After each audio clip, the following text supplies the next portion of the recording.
I'm just going to wait a minute and see if we have anyone join us. But I'm very excited to be here and I want to say hello. Great. So maybe I'm going to begin by just telling you a little bit about myself. My name is Maureen and I'm actually coming from Toronto, Canada. With that in mind, I thought maybe I would start with a little bit of a land acknowledgement. So Toronto, also known as Takaronto, is Michi-Sagi Anishinaabe territory and has historically been shepherded by the Anishinaabe, the Haudenosaunee, and the Wendat confederacies. And the reason I wanted to bring this up is because I am absolutely thrilled that even with everything that's going on with the world and having to be locked in, that I could be here in Toronto with a 3-hour time difference and present to you in California. So thank you for having me. It's super amazing that you're here. And I am here specifically to talk about silkscreen printmaking. So silkscreen printmaking, there's a lot of things to know about it. There's a lot of things that you can learn, a lot of different styles. So I don't want to overwhelm everyone. So we're going to focus on one particular way of making a stencil, and that is going to be the drawing fluid method. But like I said, screen printing is huge and there's a lot of different ways that you can do it, and part of my goal is to demystify one particular method that is especially safe to do at home. Because of course, the plight of many printmakers is you go and maybe you get a BFA and you get access to these amazing studios and you have this sort of conundrum of how do I print once I lose access to a regular studio, especially if there isn't a printmaking center near you. And silk screening is actually great because there are so many ways to make a stencil that it's something that's really great to do when you're home. So I'm going to start by showing you a couple of samples of what the drawing method can do. And so here is one. I'm actually coming to you from my studio, which is the Imprint Collective Studio, and we're a nonprofit collective of about 4 artists that share the space. And so I'm going to show you some of our work that was done specifically with the drawing fluid method. And so here is one piece here. And I just want you to sort of pay attention to that line work because this is sort of a specific characteristic of this style of stencil making. So that is one piece there. I'm going to show you another. So you get really expressive lines. You can get very specific ones too, but it's just a very fluid and organic look. I'm going to wave. And this is a piece actually that I did, and it is a mix of different printmaking styles. So these pink wheels here, we're actually using the emulsion method of silk screening. The rest of this is block printed, but actually the green figure here is also the drawing fluid method. So just so you have a base of what artwork could look like, we want to talk about what is the method anyway. So the method is a way of drawing directly on your screen and then washing out a certain material, so that you can create that stencil. So I have a little sampler here. And so you can actually see the 3 methods. You guys can ignore this. This is actually another method of making a stencil, but we're going to focus on this bottom layer here. And it's basically a 3-part method that lets you create a stencil that you can then print. And I'm going to get into your materials in a bit, but I just wanted you to see a sense of what the process could look like. So we have stage 1 here, stage 2 here, and the final stage here, which is what we'll print with. And I'm going to go over this in much more detail, but I just wanted to give you a sense of what's ahead in this demonstration. And it's actually a really fun and satisfying way to make a stencil. So as I mentioned earlier, I actually do have access to a studio and I have a light table. So I'm sure some of you might ask, well, why would I use this method if I do have access to the emulsion method in my studio? And I'm just going to show you one of my screens as an example of when I would use this. And so this is actually a layer, probably looks like nothing to you, but because in screen printing we print in layers in order to achieve colors, This is just an accent layer that went into another piece. And you can probably see this is a huge screen. It's very big, and it's bigger than my light table. So having access to the drawing fluid method, it's great not just because it's a really safe practice to do at home if you can't get out to a studio, but it allowed me to broaden the size of my artworks when my emulsion method didn't allow for it. So I have a light table that allows me to do the emulsion method, but if my screens are bigger than that table, then I can't expose the screens. I want to make a stencil, I'm going to use this method. So I have that guy over there. So what supplies do you need? The first thing that you're going to need is a screen. Now these screens are great, Speedball makes them. And there's a lot of great things to look out for. So screens can be made also of aluminum. People can hand make their own, but one of the special features about this screen is actually this back area right here. So when you purchase a screen like this, you want to take care of your screen and you want to be able to use this mesh as much as possible, and you're going to take care of it. I'm going to talk about that care in a bit. But what's really great is the ability to reclaim this screen because of the way that the mesh is actually inserted into the frame. So there's actually a cord here. And so say you've used your screen and it's just completely a mess now because you used it so much, or maybe ink dried in it and you can't get it out, or maybe a hole ripped in there. And those are things that happen, and that's totally okay. What you can do is you can actually buy new mesh, and this is monofilament, so it's a specific mesh. It's made for silk screening. It's got teeny tiny little holes and it allows you to have a great stencil. And then you can actually just yank the mesh out from this corner and the cord will pop up, and you can put a fresh mesh in. Just use like a screwdriver, put it in there, and it'll make it nice and tight for you to use. So you're gonna need a screen.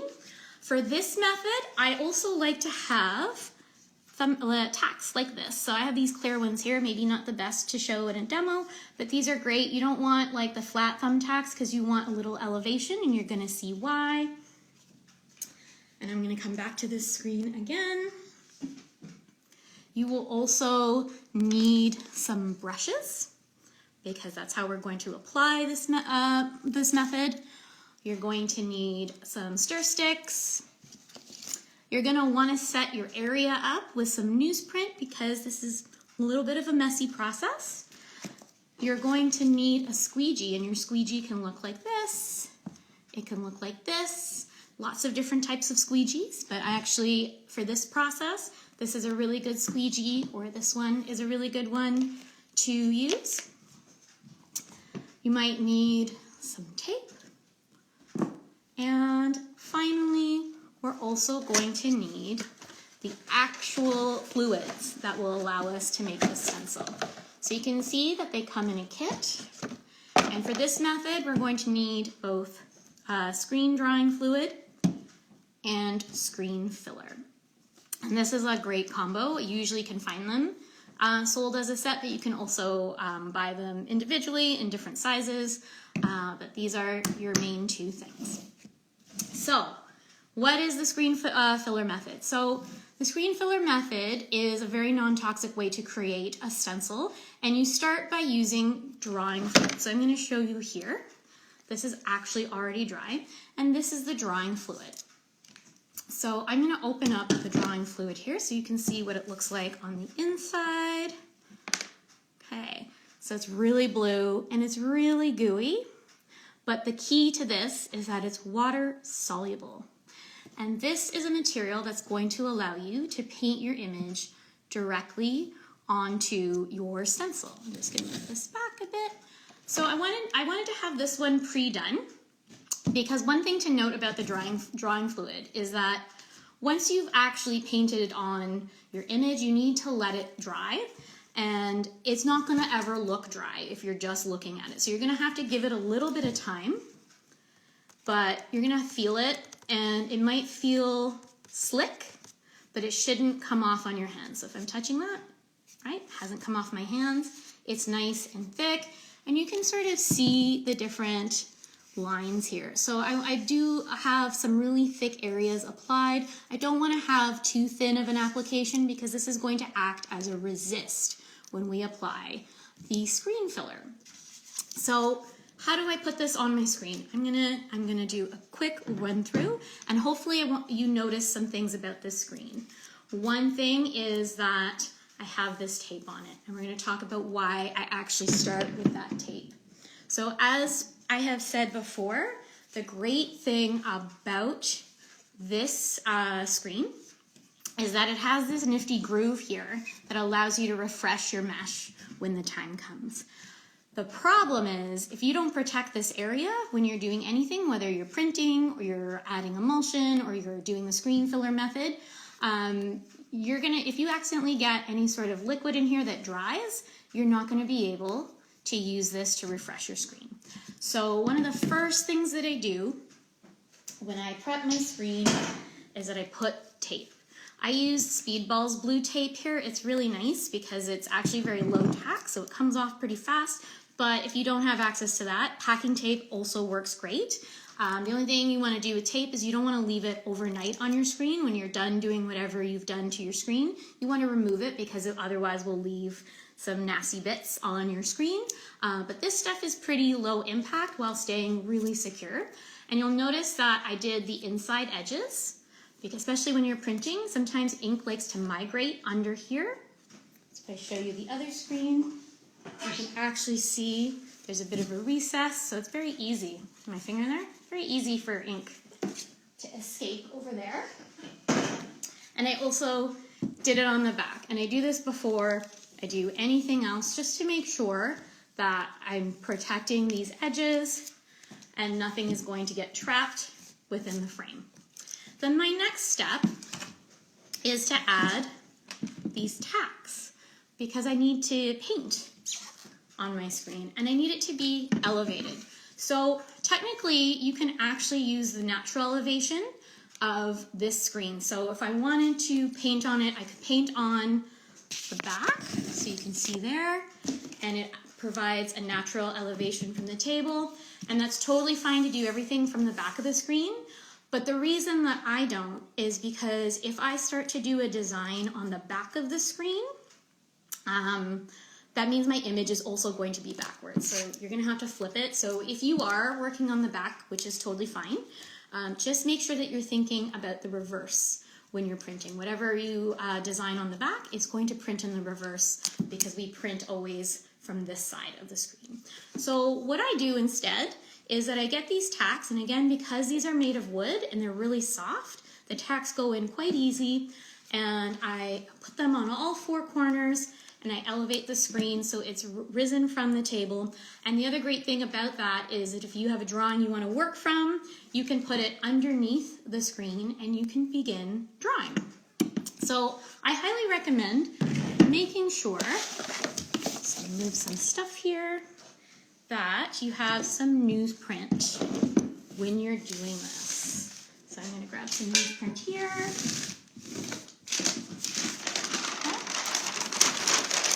I'm also going to recommend, hello everybody, I'm going to recommend putting on some gloves. I'm a messy printmaker, so I 100% will get this on my hands and probably on my clothes. So I'm going to put on gloves just because it'll be easier to clean up later. This is all safe, like you're not going to damage your hands or permanently stain your skin if you do get it on your hands and skin, but you know, it's not fun to have to wash that out. And you just also want to be mindful of your workspace, that you don't have things crowded all over the place, because if you do get some of this stuff spilled on, say, some lovely paper or some other artwork, it will stain, even though it's actually a pretty gentle method. So we're going to talk about drawing a little bit. I've got my screen. I haven't taped this one because this is my demo screen, but I'm going to lay it down on my newsprint. The tacks are under here. It's elevated. And I'm going to think about my brushes now. So I'm not a painter, so I'm always hesitant to spend a lot of money on brushes. And I always say to myself, I'm like, oh, well, why would I want to spend a lot of money on brushes for this method? Because the lines are really fluid. There's only so much control you have. The thing with brushes though, if you don't invest a little bit of money in it, you're gonna have some problems with your drawing. And one of those problems will be bristles falling out, and you don't want that getting stuck in the drawing fluid. It's actually pretty gooey looking. As well, because it is a very organic and fluid sort of liquid, it's also kind of thick. So by having a good quality brush, or at least a decent quality brush, you'll have more control over your lines. So you're gonna do your image.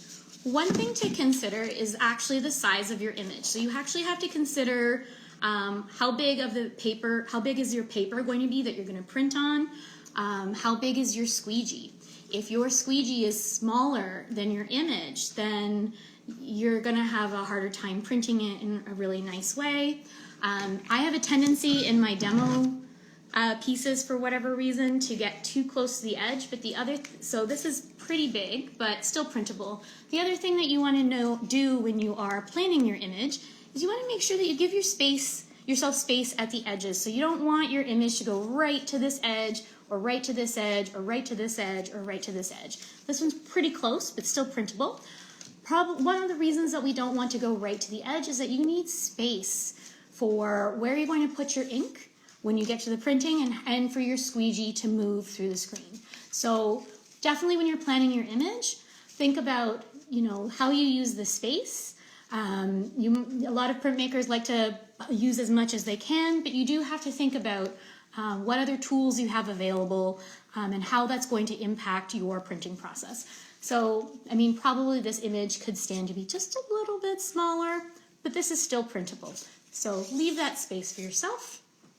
You can have your image that you want to draw right underneath. The other thing that you can do, and is not going to damage your screen, is that you can actually take a soft graphite pencil. Make sure it's not like super, super sharp, because you don't want to poke a hole by accident in your screen. But you can also draw directly. If you want to do some outlines on your screen, you can draw directly first before taking your brush and your drawing fluid, and you can use that as a stencil, or you can just freehand, and I'm going to freehand today. So you can see, even though I told you guys to start by taping your edges, just because I want to show you how to do this, how to use this material, I'm just going to dive right in. But again, here is our drawing fluid. We start with the drawing fluid, and you might need to give it a stir. So I'm going to recommend with both the drawing fluid and the screen filler that's actually going to create the stencil in a bit, that you stir, but that you don't shake. Stir, not shaken. Okay? Someone is free to make a martini joke there, if you like. So I'm going to stir this up. It's really hot in my studio, so it's kind of making it pretty thick. So it's not unusual for this to be thick. It can sometimes be a little bit thinner, and I encourage you to experiment and play with that property. So here we go. I've got a really big sticky brush, and this is where it's great that I'm wearing the gloves, because now I can safely go down my brush even though it's covered in drawing fluid, and I'm just going to paint, and maybe I'm just going to do some mountains. Then I'm actually going to hold this up so you can see how I'm painting, and it really just goes on quite lovely. And then you just want to think about how thick you're applying this. Okay, some mountains here. So if it's too thin, you're not going to get the resist effect, because this stencil works as a resist. If it's too thin, when it comes time to apply the filler will fill in the lines. This is my weird mountain that I'm doing on the side. And you also want to be mindful of like big drops of drawing fluid, because if there's too much of a puddle, it's going to take a long time to dry. And this is where making sure your surface is protected by some newsprint is really key, because as it's drying, and you're going to want this to dry flat, you're going to, let's put a little sun here. You're going to notice that you're going to get some drippage on your table, and you don't want to have to clean that up. So what happens if I make a mistake? This is sort of that nice thing about this stuff. So one thing that you're going to want with you is maybe a spray bottle of water and some cloth. I'm going to pull something out. So the drawing fluid is water soluble. So if you make a mistake, just grab some water and you can actually wash it off fairly easy. So right now it's still wet, but it's going to be water soluble when we dry, and that's actually key to this method working out. So you can see I've started some rough lines. I can spend all day on this. You can take your time building your image and doing really interesting things and editing with just a cloth and some water. And then you're gonna let this dry. This has to be 100% dry before we go on to the next step. The next step is a little bit messier, for me anyway. So I'm gonna show you again what the dry looks like. Okay, so if we're actually comparing, like this is fresh, this is dry, they don't look that different. So you're not gonna know it's dry by sight alone. You're absolutely going to need to touch it. If you're in a bit of a rush or if you're impatient, yes, you can blow dry it. You just want to be mindful how you're blow drying it. If you, again, have those big puddles, the blow dryer is going to sort of send it all over the place. But yeah, you want to make sure that's dry before we get to the next step. And I'm going to show you a sample of the next step as well that I have prepared. So this is our next step. So you can see all this lovely reddish orange. This is the screen filler, and this is what actually helps us make the stencil. So for this stencil, something that I did that was fun to experiment with the drawing fluid is that I actually just took my drawing fluid, I dropped a bunch right in the middle, I took a straw, and I started blowing it to make it move, and I also shifted my screen around until I was happy with it, and then I let it dry flat. So I should actually just remind everybody, when you're at this stage, you're always letting everything dry flat with these screens. So I've got this is now dry, so I'm touching it. I'm going to show you guys how to apply this in a really effective manner. But one of the things that you need to note, besides the fact that this here needs to be dry, is that you want to apply your screen filler to the same side as your drawing fluid. So if you drew on this side of the screen, you're going to have to use the screen filler on this side as well. If you chose to do it from the back, same thing. You'll have to put the screen filler on the back. So I'm going to show you how to apply that in an effective way. It's actually not so bad. You can see that it's pretty uniform here.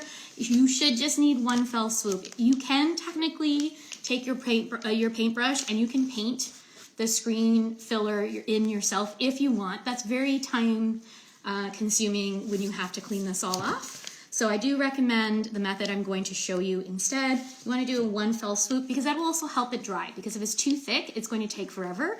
And again, have newsprint out because it will drip, but you do still need it to be fairly strong because you need it to hold up against the printing process. So I'm going to actually show you the neat thing that you're going to do once this is dry before I show you actually how to apply. But basically, when this is all dry, you're going to take this to your sink and you're literally going to just wash this out. Because like I said, this is water soluble. I'm not near my sink, so we're going to see how effective I can be with just this spray bottle. But you can see already spraying it, and it wants to come out. Slowly but surely with this method as well. It's going to come out. And then the parts where the screen filler, sorry, not the screen filler, the parts where the drawing fluid made up the drawing are going to become a stencil because the drawing fluid has resisted the screen filler. So this is taking a little bit longer because this is not the most efficient way of getting rid of this stuff. Definitely want to do this over a sink.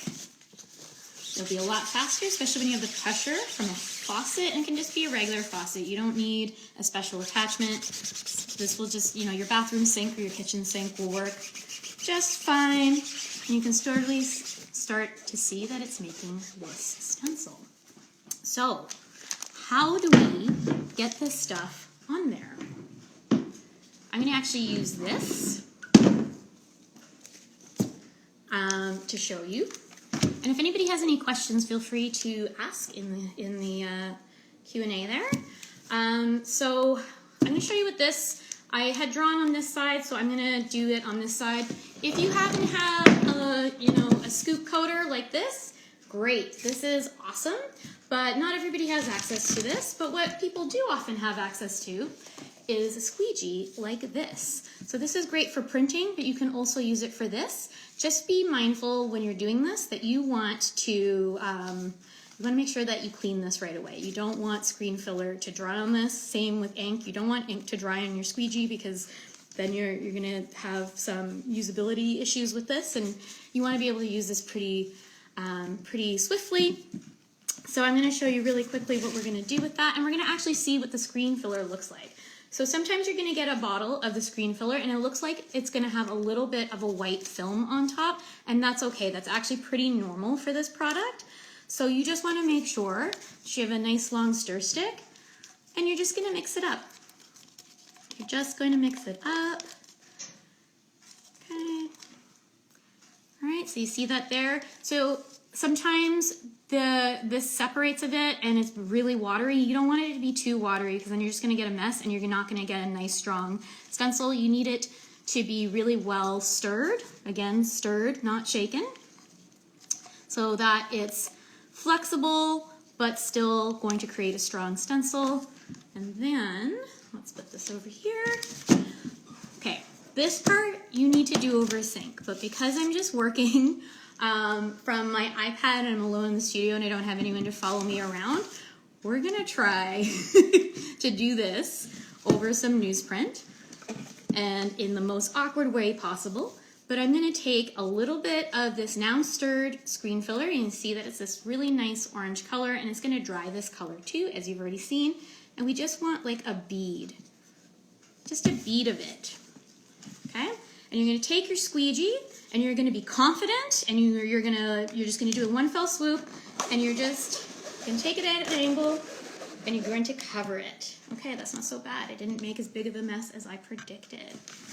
Okay, so you can see that's mostly covered. I missed this spot here. That's maybe when I would take a paintbrush and fill that in because it would be nice for that to fill in. But you can see now how the drawing fluid resisted this screen filler, and it's going to create our stencil now. So what we print is going to be where the drawing fluid was. Again, I'm going to put this somewhere to dry. I still have my tacks on there, so it's not going to make contact with the surface, but I'm still going to have it over some newsprint because there's still the possibility of a little bit of drippage happening. You're going to clean this off because for some of you this might be your only squeegee. And then you're going to get to the printing process. So we only have a few minutes left, so I'm not going to go into heavy detail, but I do know that there are some other fantastic screen printers who are going to be here, but I'm going to just do like a quick run through of the screen printing process. If you decide to get a kit, you might find that you get something like this that holds your squeegee down, or sorry, your screen down. And so this is a sample of a finished stencil, and I've used it quite a bit. So if you look carefully, some things that I've also done with the screen filler is that I've used it to edit. So when I originally did this, I felt like my lines were far too thick, and so I went in and with a paintbrush and I painted out areas to make the lines thinner. Also, because I used this stencil a lot, it started to break down a little bit, so I used the screen filler to go over that stencil to make it strong again. So this is one type of way to secure your screen down. There are a couple other ways. You can also free fall it if you like. Actually, the works behind me, these were all free fall registrations, so I didn't use the traditional methods. And then you're going to put, I have a couple of squeegees here. Here's another one. And then you're going to go through the printing process. I'm just going to grab some paper so that you can see it, or I had paper. Ah, here it is. So when you're selecting your paper, you're very lucky. Screen printing is very flexible, and you just want to make sure you have a surface that is not too shiny. You don't want anything plastic. You want to make sure that the ink will stay absorbed, and screen ink doesn't absorb into plastic. So if you ever printed on, say, acetate, you could, even if it dried a couple days later, you could actually still wash that off. So it needs to be a paper that can be absorbent, has a little bit of tooth, but again, super flexible. So I use a range of papers. I use traditional Western, I use washi, I use fun types of decorative paper, as long as it can be, the ink can be absorbed into it and there's not heavy texture. So I wouldn't use like a corduroy type of heavily textured paper to print, because then my print won't be very nice when I print it. I'm gonna put my paper down underneath, and I'm just gonna quickly show you what this will look like. Okay. When you're selecting your inks, you've got a few options. You just want to make sure you're using silkscreen ink specifically, because it's formulated for this. You don't want your inks ever to dry in your screen, so when you're done printing, please wash your screen. And then you just want to pay attention to what you're doing. If you're printing on paper, you should be using paper ink. If you're printing on a t-shirt, you really need to be using one that's indicated for fabric. So you can see here, you will have that symbol. If you could only afford one type of ink and you're not sure if you want to do both, you can get the fabric. The fabric is good to print on pretty much everything. I find the ink a little bit thicker because it's meant to be on fabric, but still workable. I'm using, though, because I'm printing on paper, this really nice poster black ink. Speedball has a couple of different black inks and they're all great, but this one just has like an extra richness to it when it dries, and I love the way that it looks. So I'm going to apply a little bit of ink at the top, and I have to make sure that I leave a bead of ink that is the same length as my squeegee. I'm going to take my squeegee, I'm going to rock the boat in the ink. I don't want a dry bit of ink there at all. So you can see that here. And then I'm going to take it at a 45-degree angle. And this is where you're going to need some practice. So if you're printing for the first time, have a stack of newsprint and just practice printing until you've got the hang of it. Because a lot of people have a tendency to push down too hard, and then the squeegee skips, or you don't really get a very nice print. And that just comes down to practice and understanding how much force to put down. So you want a 45-degree angle, but you don't want it to sort of be flipping. And you're just going to begin confident like you were when you did your screen filler. And you're just going to pull it down. And then I like to make a little noise. So I do that, and I'm going to flood it really quickly, because we want to keep, if I'm doing a series, I want to keep this wet because we don't want ink to dry on us. And then here's my image, and that is a screen filler image. So again, I don't have all the time in the world to share with you all the different methodologies. I'm sure a lot of you would be interested in printing in color. To print in color, I would actually have to make different planes of color and different stencils, and some of you might feel like you only want to invest in one screen, which is fine. So I'm going to show you a trick that I do to get out of it, and it was actually something shown to me by one of my studio mates named Amy, and so I call this the Amy method. But basically, I took different colored paper and I printed that stencil over and over again, and then I also printed it on a nice traditional white Western paper.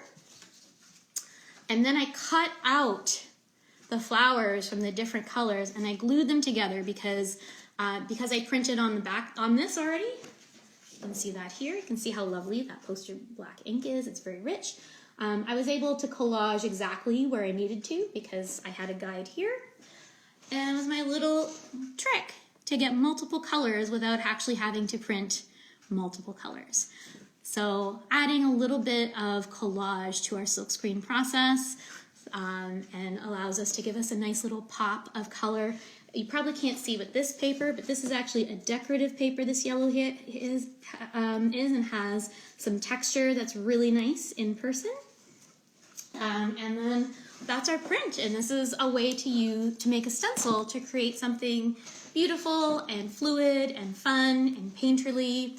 When you're done, you're going to want to wash off your screen pretty easily. You can do that. And you can actually reclaim this screen. So it's not a one and done deal. You can actually use something like Speedball Speed Clean to wash the screen filler out. It's going to be a little bit of elbow grease, if I can be perfectly honest, but that's okay. If you don't have access to Speedball Speed Clean, I hesitate to say this, but I'm going to say it. You can use Comet or Ajax powder on it. You just want to be really gentle when you're doing that because it's super abrasive, so it's not great for you. So make sure you're wearing a mask when you do that. As well, it can be abrasive on the monofilament. That is the stuff that makes the screen. So that's this mesh right here. So if you're using that to clean this off, just be gentle and just watch for any holes and try not to use the Comet too often. Kitchen degreaser also works. And you can have your screen back and you can keep printing because you're going to have a jar of this and you're going to want to use it over and over and over again because that's printmaking and that's what we're here for, where we like to make multiples and we like to share our work with the world. So hopefully that was informative for you and helpful. If you forget anything, what's really neat is that if you buy a full kit to get started, those kits will come with instructions from Speedball. So we'll go over everything like talked about in this. I thought for kicks it would be fun when I finished art school more than a decade ago, and I was thinking about how was I going to print at home. I actually have a really old Speedball instruction book from that time, and it's still really good. Some of the instructions have changed a little bit, but that's mostly the format in which they deliver it, and I was able to set up an entire studio using this instruction book, so I highly recommend that. And if you would like to buy some printing screens from Art Central, you can use code Maureen. So I spell my name M-A-U-R-E-E-N, and you can get 25% off any purchase as part of Art Central's anniversary. So thanks for sticking around. I had a lot of fun saying hello to you from Toronto. It's much later here. It's now well after 5:30, so if you stuck around for the whole video, thank you. And I hope that you guys will fall in love with printmaking like I have. So have a great night and happy printing.